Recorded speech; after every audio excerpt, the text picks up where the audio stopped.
What's happening, everyone, and welcome to another episode of Unparalleled Sports Talk with Joe's Kwame Fisher Jones. As always, I'm him, and I'm talking NFL, so that means I must be joined by my man Chris Franklin of NJ.com. Wow, you just dropped the bomb on me, Chris. So we're gonna hop right into it. Last week, the Philadelphia Eagles. We're gonna open the show with the Eagles. We're just gonna open the show with the Eagles. We got some other playoff games we'll get into, but we're gonna start off with the Eagles. Last week they had a surprising loss. I was surprised. And I did pick them to lose earlier in the week, and the 49ers, but I felt like they would win that game. I'm not gonna lie. I picked them to win that game.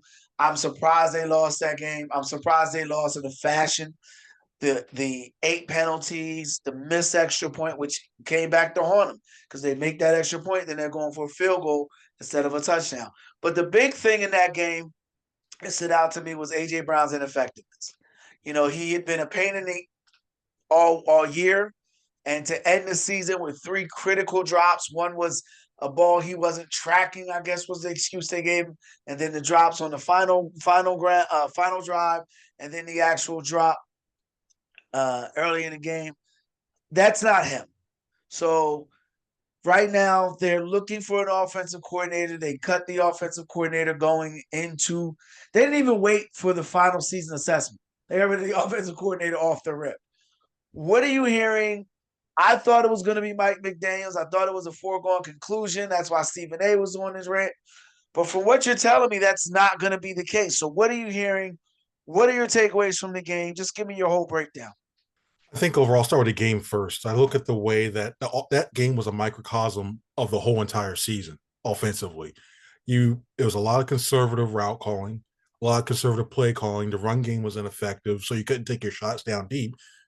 It was just a combination of all that stuff, and we saw it come to a head when you get a team with the back seven on the 49ers that was so banged up. You couldn't Yeah. do that. And the fact that of all people, Bryce Huff, who his biggest bugaboo when he was here, he couldn't rush the passer, and he couldn't stop the run. That was the biggest thing we've heard all the time here. He's in the backfield getting 2 tackles for losses on Saquon Barkley. That shouldn't be happening with this offense and the offensive line, what have you. So, yeah, that led to Patullo. It felt like a foregone conclusion, even in going into this. For Patullo to return, they had to win that game to at least try to justify at least the divisional round. So now you're looking at a new offensive coordinator. They brought in Zach Robinson's interview is going to interview for this job.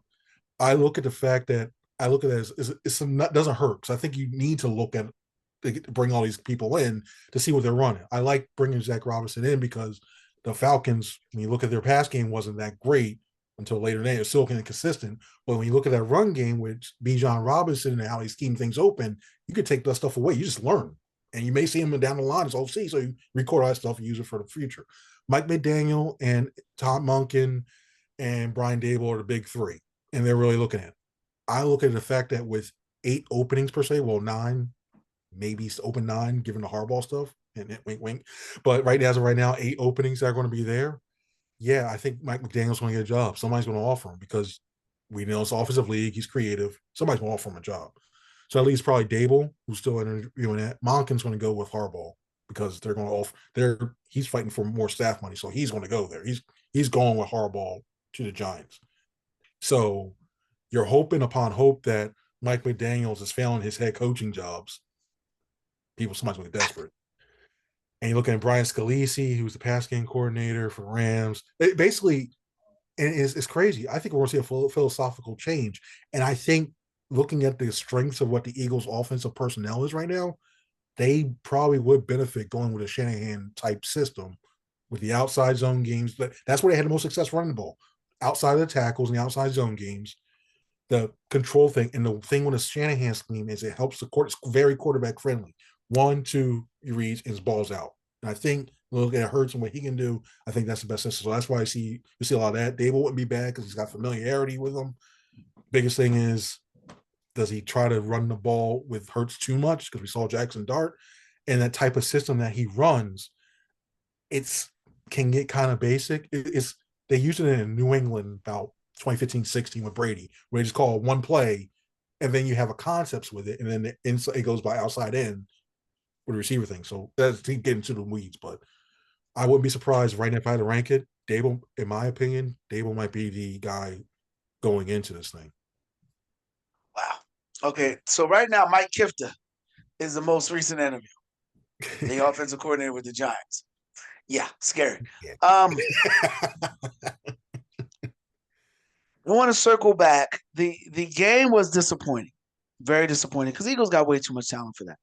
I will say that I would like to see them defensively get a bona fide pass rusher, a guy that in baseball you got your home run hitter, but the most important guy is the lineup is usually your leadoff in the middle and the guy that hits in the middle of their lineup because that's the guy that gets people on base. At least last time. I don't know much about baseball, but that's usually the guy that carries the most weight is your leadoff guy and the guy that's in the middle of your lineup because those are the guys that get you on bases and get you going. In basketball, you got your sharpshooters, but you got the guys that set the table and those are your most important guys on offense. Those are the guys that set everybody else up. Your quintessential point guard. In football on defense, your pass rusher is what sets everything up. If you've got a legitimate pass rusher, it makes the guys on the back end look that much better because they don't have to hold coverage longer. It allows your linebackers to kind of take a misstep because they can recover faster. Your defensive tackles get more one-on-one matchups against your guards and your centers. If you get a decent pass, it doesn't even have to be a great pass. It could be ND Kalu. Just a solid guy that can come around the edges and put pressure on the quarterback. That's what I'd like to see them go after.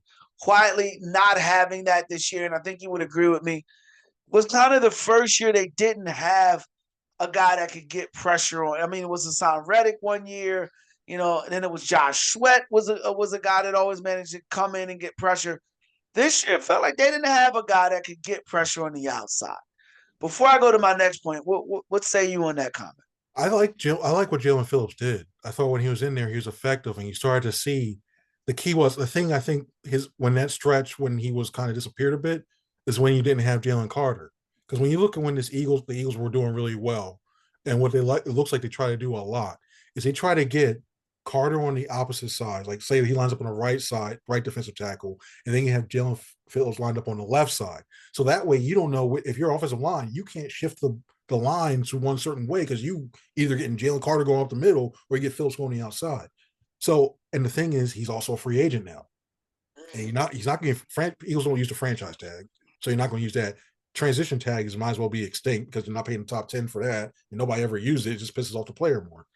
I think the one thing you can get it from, and you're going to have to rely on your scouting department for that. Watch what they do with that third round pick, because Eagles right now, I believe, they're picking 23rd. That third round pick has the ammo to move up, probably about up to 7 spots, depending on how teams move up and down. Nobody's going to try to move up for draft picks this year to get a quarterback because the quarterback class is, it's not one of your more heralded quarterback classes. Yep. Yeah. So you're going to have to pick. It's a deep edge rusher class. I would be surprised to get one in the first round, or if they try to trade down and try to pick up picks for 2027, which that whole entire draft class is going to be very, very nice. So I think they either trade up, trade out, but you're going to see a couple edge rushers, in my opinion, be selected in this draft. So I think that's the way to go about it. And you just have a big decision what you're going to do with Phillips. If you bring him back, you may have to cost it. Maybe you still have to re-sign Reed Blankenship, Jordan Davis, maybe Jalen Carter extensions. All these guys, young guys, you're going to have to extend them pretty soon. So it's funny. Go ahead. I'm sorry. No, I was saying it's going to be a tough decision for Howie Roseman, that front office, to decide what to address in terms of young guys, and still trying to bring back that mix of veterans too. It's funny you said, because I don't think they're going to re-sign Reed Blankenship, but we can discuss that another time. And his deficiencies are always highlighted in the playoffs, and that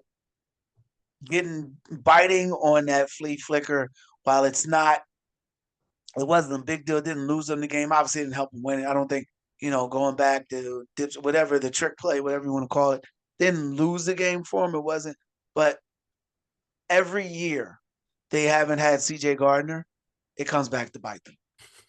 And not having him back there. Look, listen, I don't know what happened. I don't know.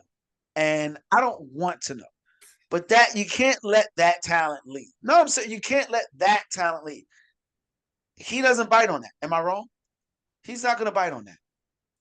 I think and I love CJ, and I don't get this wrong. I love CJ to death. I love that one. This wasn't one of his better years. I know he bounced away from team to team, but teams started to pick on him a little bit now. Yeah. And with the Bears, stuff like that. But I think you're right. It's a tough thing. I think they got uber aggressive. I think the play call they were in forced them to be uber aggressive. Vaughn's taking blame for it. I don't see it as that much. And you're right. Reed made that indecision. That 1 second was the one that cost him on that. But I think that would have been any safety in that spot, even if he had Makuba was healthy. I think any safety goes like, oh, and it wasn't the screen. It was the and they go back Yeah, that way but too. and it was a great catch by McCaffrey, great play call by Shanahan. By no means either one of them was taken away from him. You know, it wasn't just a misstep; it was the pause as well. Like you said, he misstepped and he. Anyway, the point is, I don't think they bring Blankenship back. Um, I I think they draft that safety position now. Going back to the offensive coordinator, that's what we're here for today.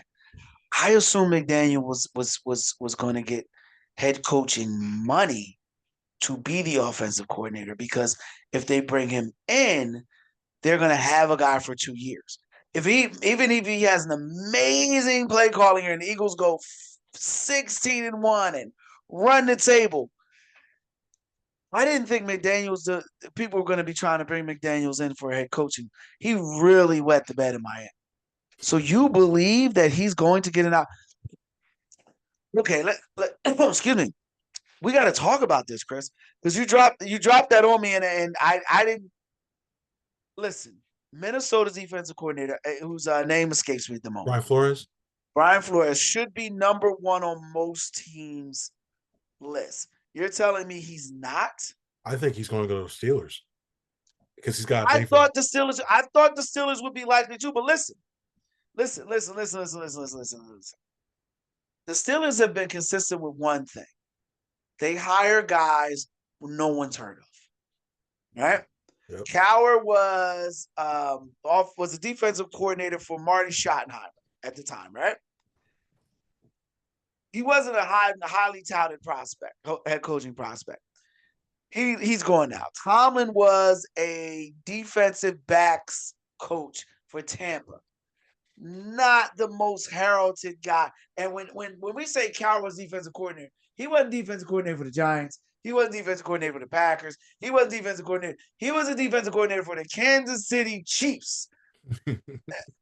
Right? Am I wrong? With a little bit of special teams stuff in there too. Yeah. So it wasn't like he was a guy that was well known at the time. I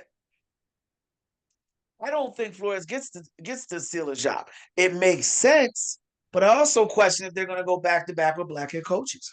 We've never seen that done in the NFL, and I know that's something you don't need to comment on. I can say that though. I don't see a team, even if it's the Steelers, going back to back with black head coaches, and the second one be a guy that sued the league. That's a major statement. That's a major statement. So I thought at first, but I don't think he gets that position. And when you look at other guys that are out there, you know, there are other guys that have an opportunity. Minnesota's defense was lights out this year, but the team wasn't lights out. I mean, let's call it what it was. The team wasn't lights out. The team struggled, and they didn't make the playoffs. I think Flores comes back for a third run. Pittsburgh's not going to take McDaniels. Arizona, maybe? Is that what we're talking about? Arizona, maybe? I could see Arizona. I could see Atlanta. I could see, yeah. Like I could there's a couple spots where I could see the Raiders.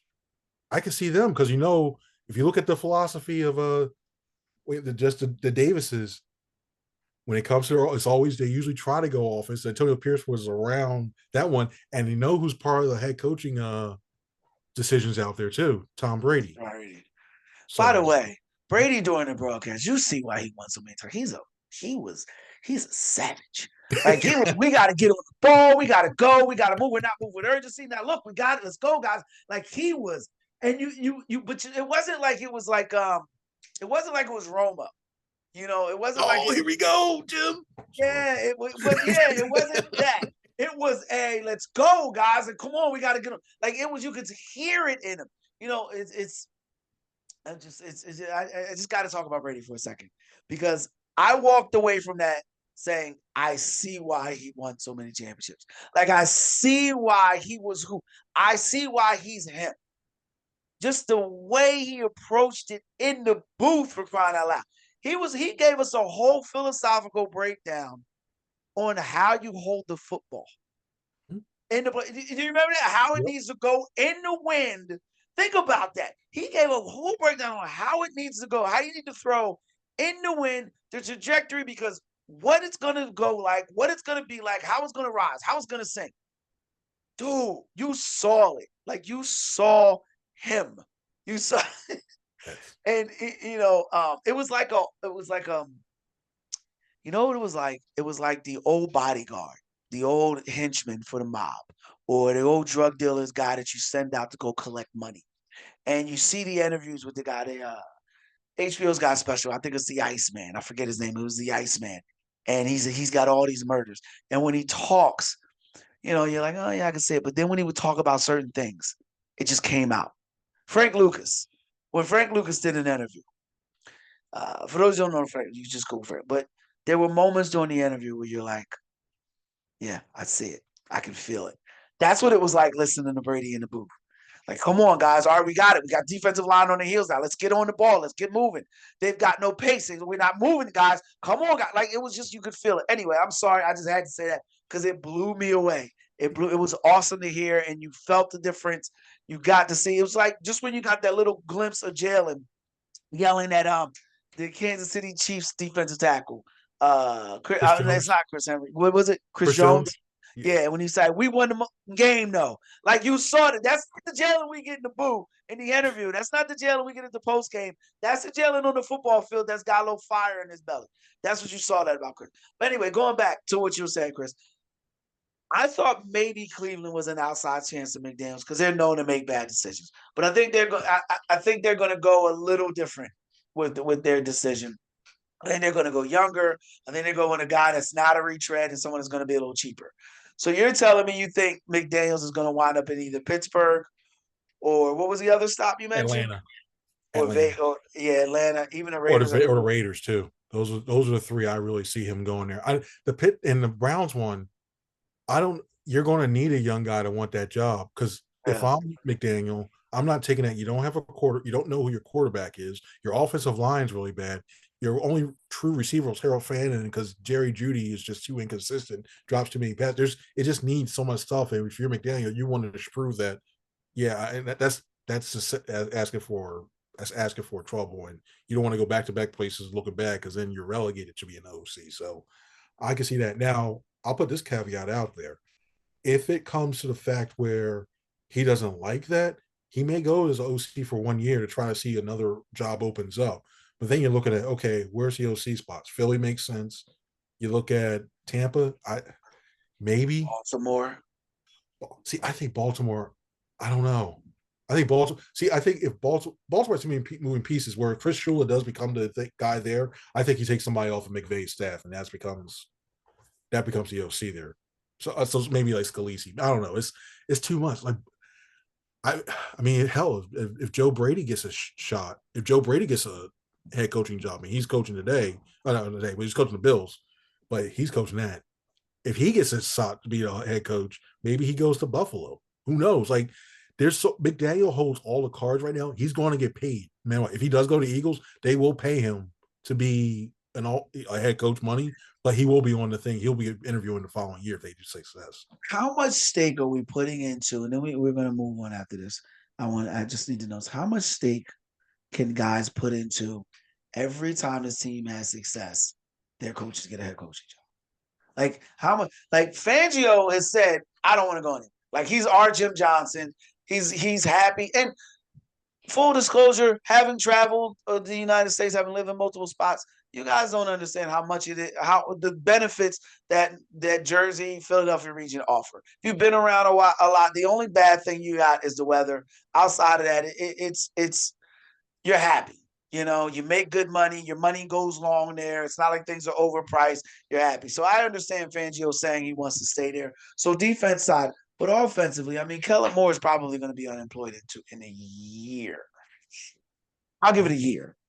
You don't think Kellen Moore is going to be unemployed in a year? I don't think So the Saints are going to turn that thing around. the way that offense was moving toward the end of the season, and I didn't like Tyler Shough at all. I did not like him. Like, why did they pick him? All of a sudden, they started moving the ball effectively with Olave. Kamara's a year older, so I think they may move on for him. But the way that offense was moving, I think it'll be around maybe year 3, but they'll be better next year. They'll Well, I definitely think be they'll be year 3. I think Carolina. We can talk about that in a second. We get like this is what we do in a basketball show. I get caught off track, but there's so many nuances in the Philadelphia thing. How much stock though is going to be put into if you take this Eagles job? You've got a champion.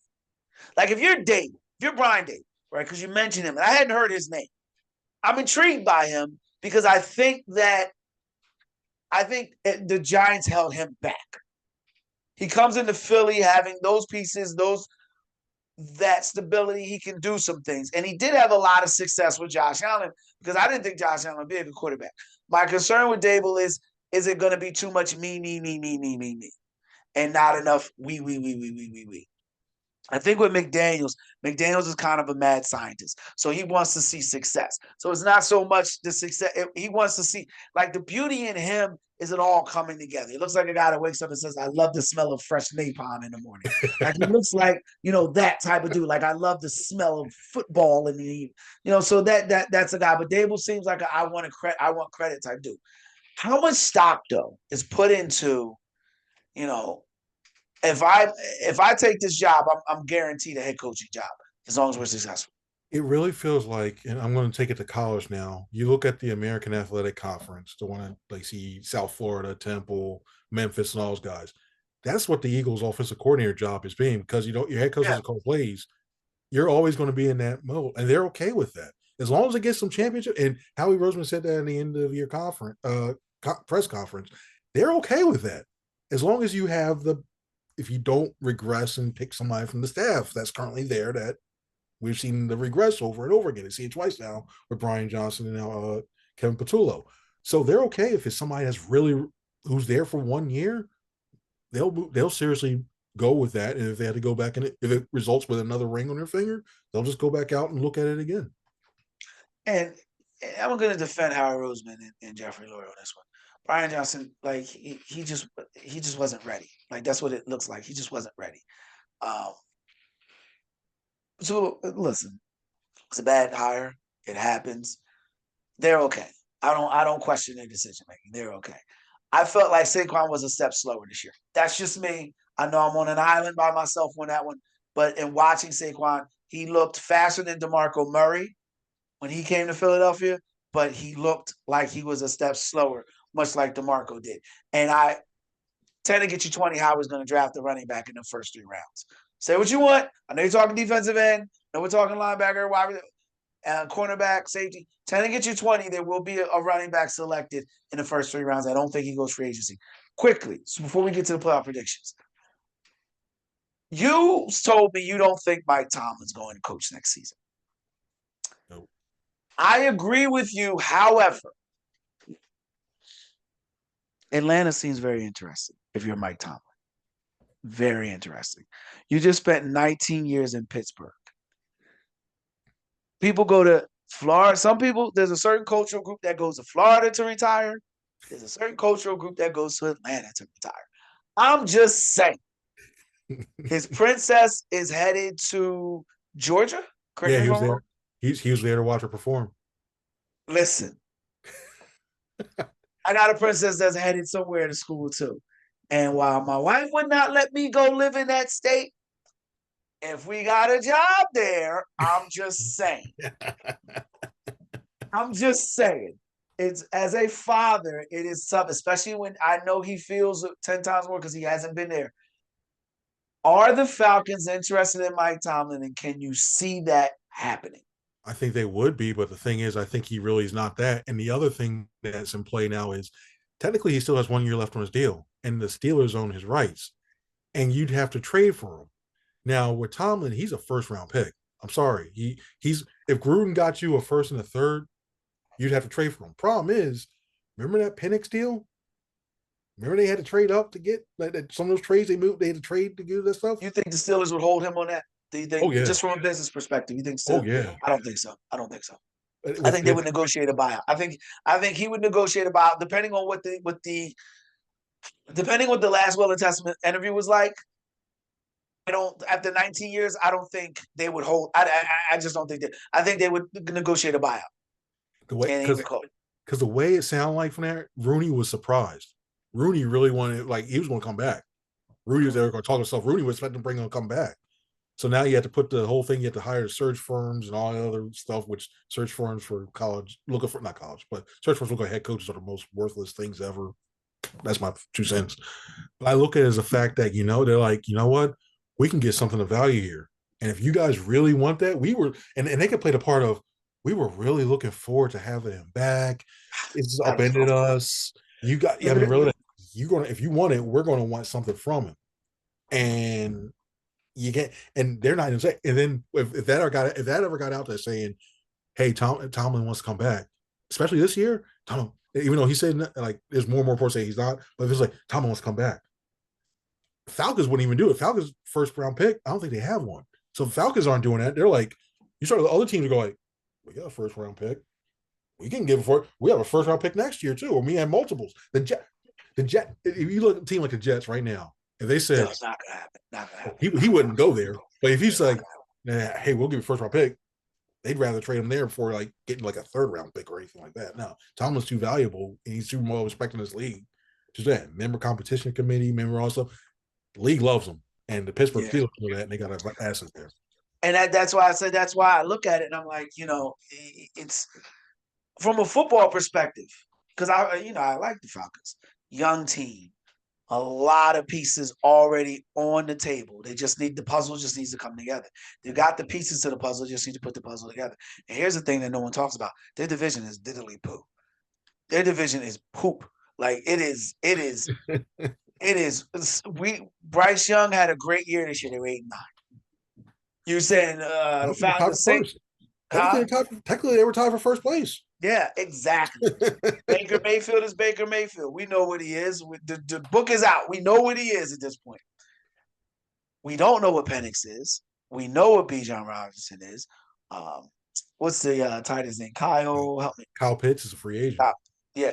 So it's there. The opportunities are there.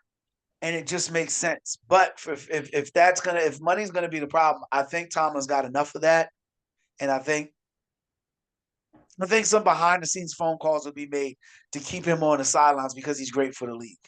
He's great for the league. In a league that struggles with a lot of issues in that department, he's a great poster child for the league. I would be shocked if he's not on the side, if he's not in Atlanta. I'll say that. I don't know who Atlanta. No, I take that back. Atlanta may not want to pay him. So that could also be there. All right, let's get to some games here. Unfortunately, we're going to start off with the 49ers and the Seahawks. Now, an interesting thing going into this game, because I felt like the Eagles were going to at least make it to the NFC title game, and I thought the Seahawks would be in front of them at some point. And my logic for the Seahawks, or what I've noticed about the Seahawks, what I've discovered about the Seahawks, what I feel confident saying about the Seahawks is they turn the ball over way too much. They turn the ball over way too much. Almost a 2 a game. They lead the NFL in it, but they're like 31. I think they have 31 turnovers. So they're almost at 2 a game. Sam Darnold is, I would say he's an unknown commodity, but he's not. We know what he is. He, like every other quarterback, also, considering his past, can also be subjected to turning the ball over. He gets hit hard. That game goes a different direction. On the flip side, though, you can say the same damn thing about Brock Purdy. Every time Brock Purdy gets hit hard, he gets hurt. Not tackle, but every time he gets hard, he gets hurt. I was not impressed with the 49ers at all last week.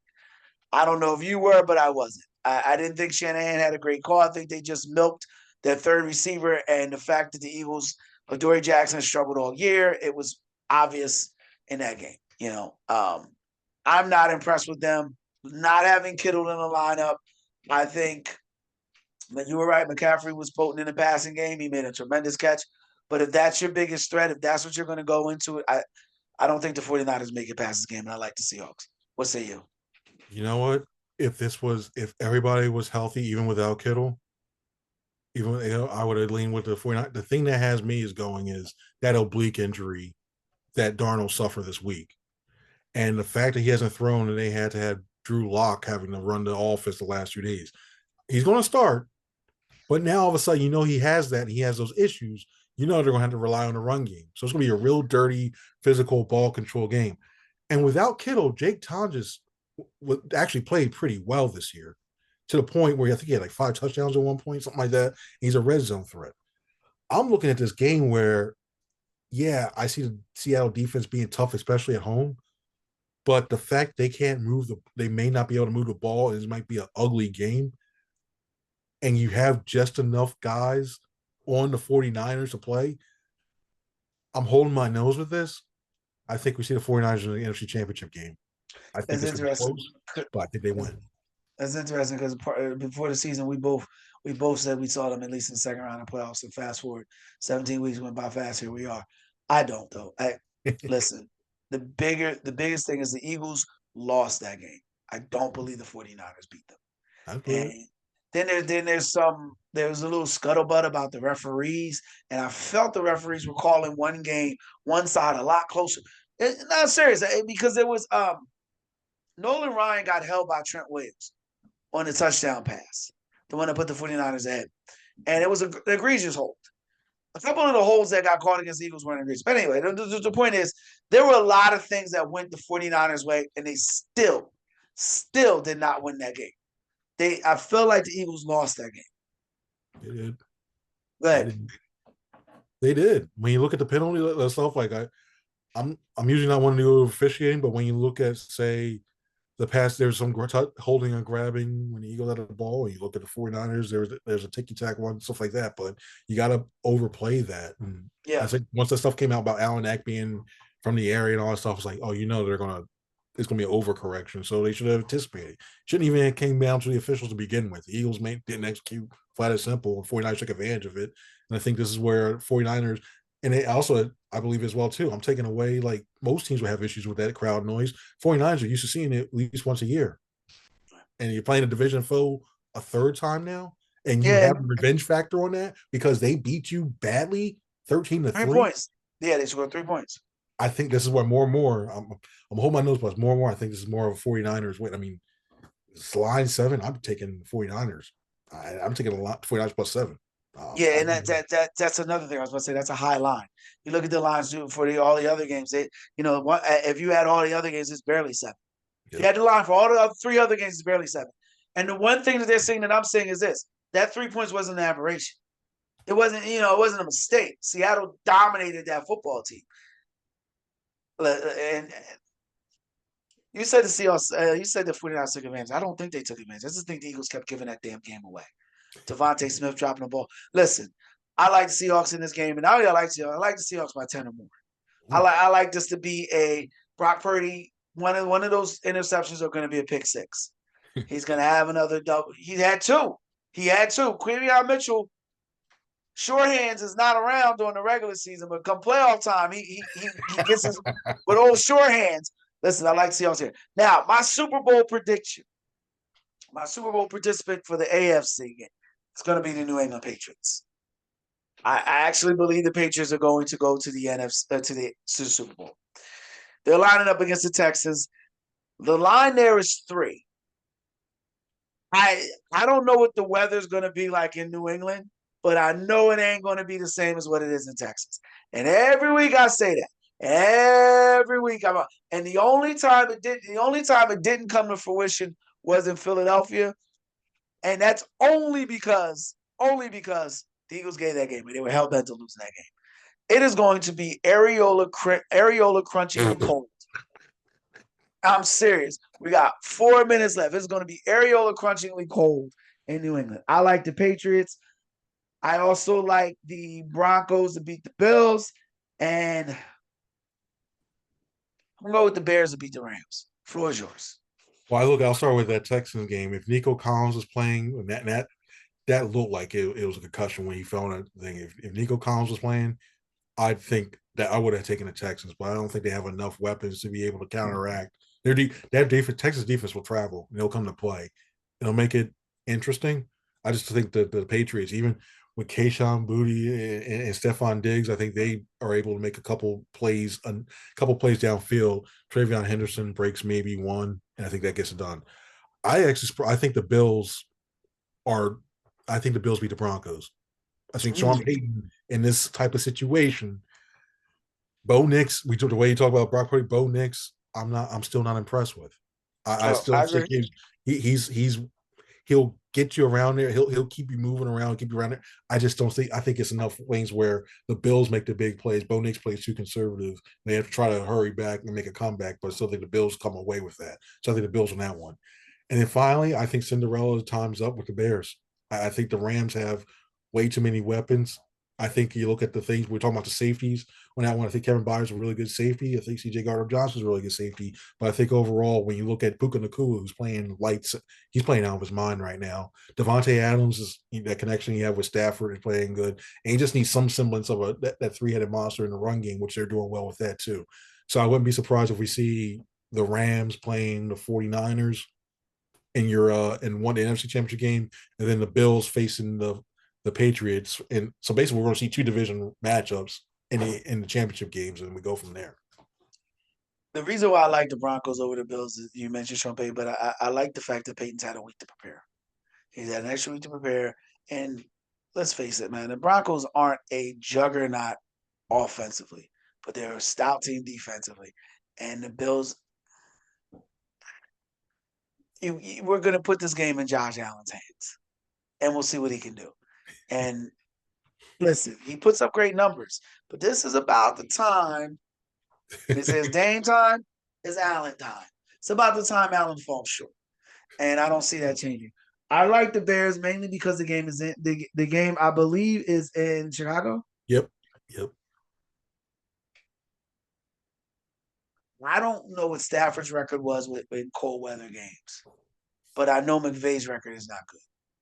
And that listen, I know people don't think that's a factor, but that's a big deal. It's a big deal. That comment.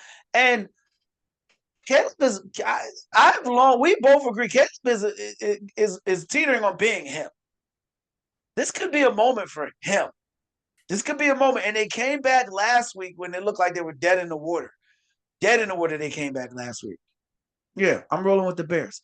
So we'll see how it plays out. That's it for this episode of Unparalleled Sports Talk. If you like the episode, make sure you share, comment, subscribe, whatever your podcast platform allows you to do. He is Chris Franklin of NJ.com. I'm Kwame Fisher Jones. Until next week, we appreciate your time of year. You're easy.